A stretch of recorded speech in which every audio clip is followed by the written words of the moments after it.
It is what it is. It's on record, and it's really nothing to worry about.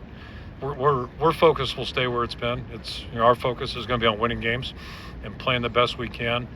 None of us are running from last year. We were not good offensively. I mean, you don't have to be a rocket scientist to figure it out if you just look at numbers. But believe it or not, if you go back post 21, go back to 20 on, we've had some pretty good offensive football teams. The way we're built, we do believe in defense at our place. We believe in special teams, and all three components really work well. But if we're playing the way we need to play, it's not going to be an issue. So that's really where our focus is, our performance, what we can do to move forward. And I'll give you a quick trivia since you want to go down that road, or you have gone down that road. In 21, our numbers were almost identical to 09, going back to the punt block.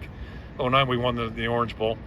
And there weren't a lot of complaints after that season. We were all feeling pretty good. I think our fan base is pretty happy, and the numbers were almost identical. So it's all perspective and how you look at things. And part of my job is to look at that things and be knowledgeable of it. Whether it's my time here, last 24 years, or even my time in '89, we were 5-6. We were in the Rose Bowl the next year. So it's about what you're doing. It's about looking forward and trying to improve and build. And that's the one thing we've tried to do. On any staff I've been on, that's just how we've operated with Coach Fry, Coach Belichick, Coach Marchibroda. Yep. Kirk, earlier you mentioned fit and transfer portal. What type of fit has Cade McNamara been for your program? That last part. What type of fit has Cade McNamara been for your program? Outstanding. And I only knew him on film in 21, and then on this very field, got to experience, his performance on the other side of the field, the wrong side of the field. So we had great respect for him. In that December 21, I had no idea he'd be joining us a year later.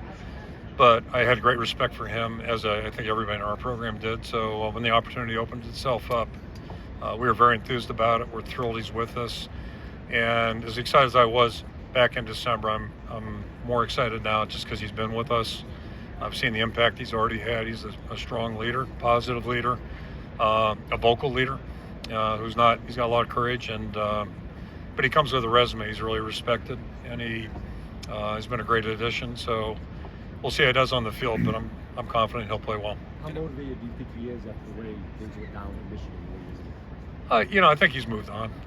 But I think my guess is I think he's highly motivated. To answer your question, when I saw him in 21, he looked like he was pretty highly motivated that year too. So I just think that's how he's wired, and that's a good thing. That's a good trait. You said. When you think about the future of college football and the trade-offs of maybe revenue sharing or employment status, what do you think is the best model, do you think, for your program and this conference, as far as if there are negotiations or trade-offs, if players might get some more, you guys might get more control over your roster? What do you think is the best model going forward?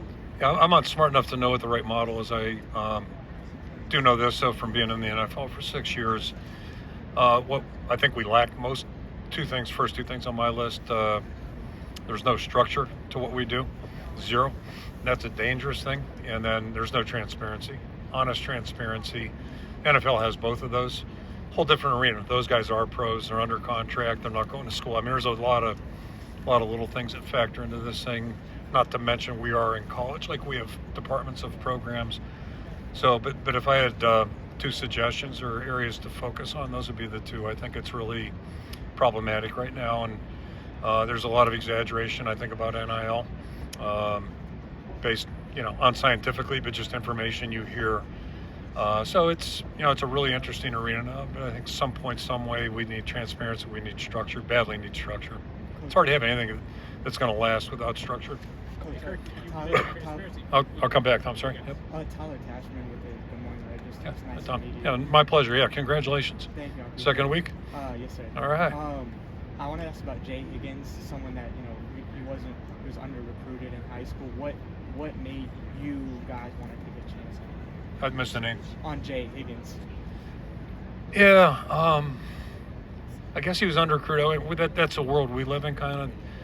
I kind of fell in love with Jay right away, when you meet him, and you guys have a chance to visit with him today. There's something about him that just, you gravitate, and our players all gravitate to him, and he doesn't have the experience of Campbell, Benson, but he's just been so strong in our program since he's showing up, and he was on the scout team, all of that stuff, which a lot of our guys were. But he's just a guy that, people kind of want to follow, and he backs it up through his actions. He's just got a really great personality. We thought he was under-recruited. That'd make us right. Well, time will tell, but he's done really well for us, and he played good football last year. He got a lot of snaps, and he's played great on special teams. But it's just everything he does is it's really admirable, and it's kind of he just does things in a way where people want to be with him, and that's a positive thing.